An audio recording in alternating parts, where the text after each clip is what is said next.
불교 대상자 7인께서 앞으로 더 큰 싸움을 벌여나가기 위해서 교육투쟁의 결의를 담아 삭발식을 진행하도록 하겠습니다. 영원한 사랑 변치 않을 동지여, 사랑 영원한 사랑 너는 나의 동지.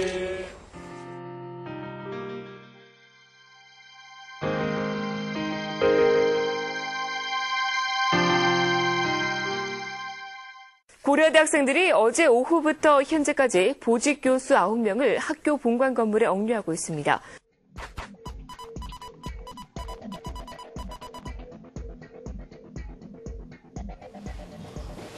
백여 명의 학생들이 교무회의를 마치고 나오는 교수들의 길을 막아섰다.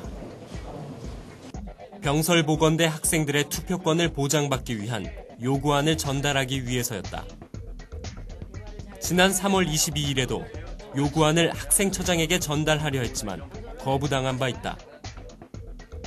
그래서 이번엔 반드시 요구안을 전달하겠다는 마음으로 본관을 찾아간 것이다. 이들은 왜 병설보건대생의 투표권을 주장하는 것일까?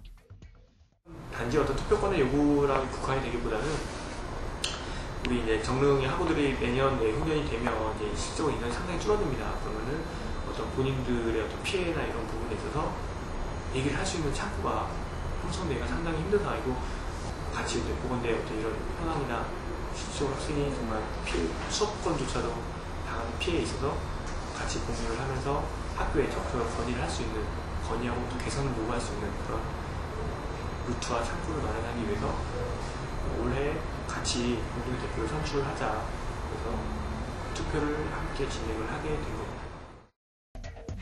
하지만 교수들은 이러한 학생들의 요구를 받아주지 않았고, 이는 결국 그 유명한 17시간의 억류 사태로 이어졌다.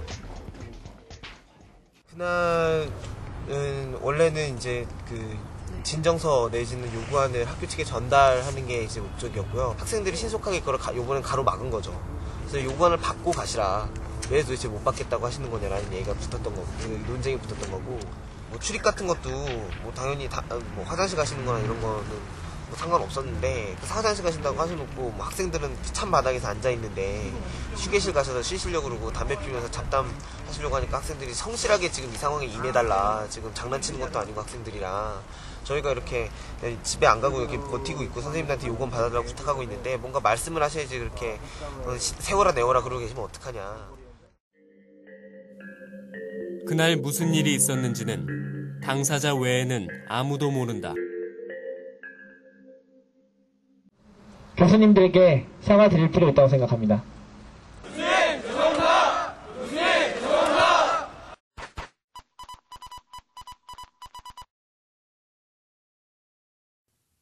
자유 게시판에서 이들을 비판하는 목소리가 높아져갔다. 학우들이 사제간의 예의를 벗어난 그들의 과격한 행동을 지적하고 나선 것이다. 이러한 뜻을 모아 공대 학생회장 박상아 씨는 학생들과 함께 검은 옷을 입고 중앙광장에 모였다. 근데 그분 서문진 씨가 한 이야기를 저는 정확히 기억하거든요. 지금 우리가 이렇게 요구하고 있는데 교수님들이 너무 편하신 것 같습니다. 좀 더 불편하게 해드려야 되지 않겠습니까? 그러면서 막 박수 받아내고, 그럼 좀 더 압박하자고 그런 얘기가 있었고, 또 좀 길어지니까 한 12시 넘어가고 그러니까 교수님이 좀 주무셨나봐요. 그러니까 이 상황에서 잠이 오냐고, 이 상황에 잠이 와? 자 이런 식으로 조롱을 했다는데, 이 한마디 말에서도 큰 사고가 있어야 되는데 그 17시간 동안에 있었을 그 많은 사건에 대해서 어떻게 다 잘했다고 할 수 있냐. 야만스런 출교 방침 지금 당장 철회하라.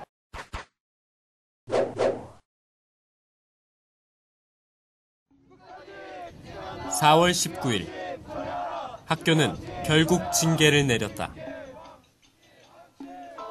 이 징계 방침이 내려지기 이틀 전 학교는 상벌위원회를 열었다.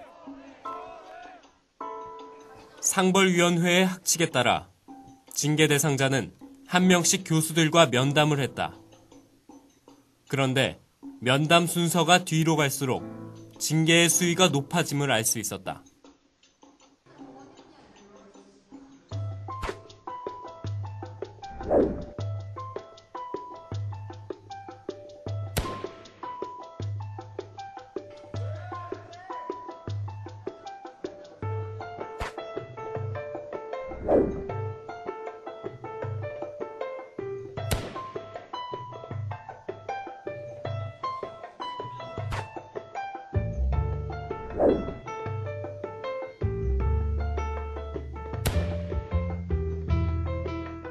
학교는 상벌위원회가 그들에게 준 마지막 소명 기회였다고 말한다. 하지만 면담 순서를 봤을 때 징계가 미리 정해져 있었다는 의혹을 지울 수 없다. 징계 대상자는 총 19명. 실제로 그날 그 자리에 있었던 학우들은 100명이 넘는다. 학교에서 이 19명을 택한 기준은 무엇일까? 협박적으로 문제가 되는 거 자꾸 얘기하고 계시는데 교수님도 그러면 내가 여기 질문 하나 할게요. 징계 대상자들 리스트 어떻게 뽑았냐고.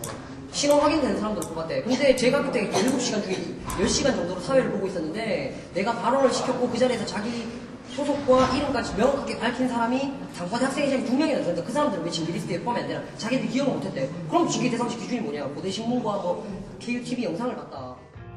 이는 학교가 제살 깎아내듯이 심사숙고해서 결정을 내렸다는 것과 상반되는 얘기다.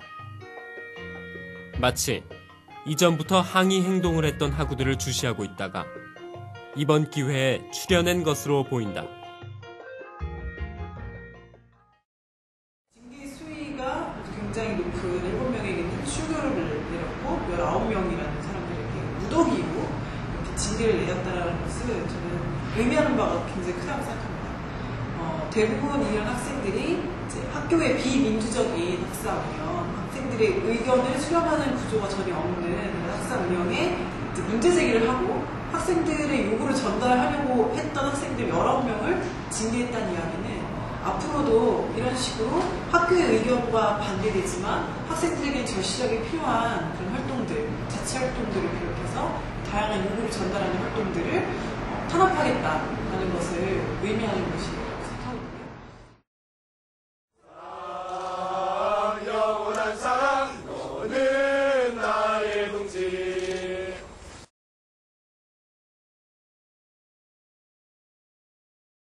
출교라는 그런 것까지 출교는 아예 이제 출교라는 것은 아예 그 학우들이 다시 저희 학교에 다시 재입학을 한다든가 퇴학보다 더 심한 조치잖아요. 근데 그것까지는 너무 심한 조치가 아니었나라는 생각이 듭니다. 학교에 계신 분은 선생님인데 그 학생들에게 너무 과도한 징계를 하신 게 아닌가라는 생각이 듭니다. 그래도 그런 방법적인 문제에 있어서 학생 분들의 잘못이 아예 없다고는 생각을 안 하고요. 그래도 학교 측에서 출교 조치는 좀 심한 게 아닌가. 하지만 이러한 출교 반대 의견에도 불구하고 학교 측은 아무런 목소리도 내지 않고 있다. 성명서 나오고 결정해서 발표하고 그걸로 다 끝이지 뭘 또 얘기를 할 게 있어. 그게 다예요, 얘기에. 그냥 학교에서 결정하고 다 끝이에요. 끝났어요. 소관이 어딨어. 저런 거 하는 소관이 어딨어요. 저런 게 학교에 무슨 애 내쫓는 게 그런 거 소관하는 일이 어딨어요. 붉은 대문을 한 집이 하나 있다. 부모 이름만 대면 동네에서 모르는 이 없다는 꽤나 잘 나간다는 집안이다. 하지만 그저 유명한 가문일 뿐 들여다보면 결코 제대로 굴러가는 집안꼴이 아니다. 작은 자식 놈은 사사건건 부모를 졸라대기 일수다. 소리를 고래고래 지르며 부모의 바지춤을 붙잡고 늘어지다가 결국 자식으로서 하지 말아야 할 일을 저질렀다.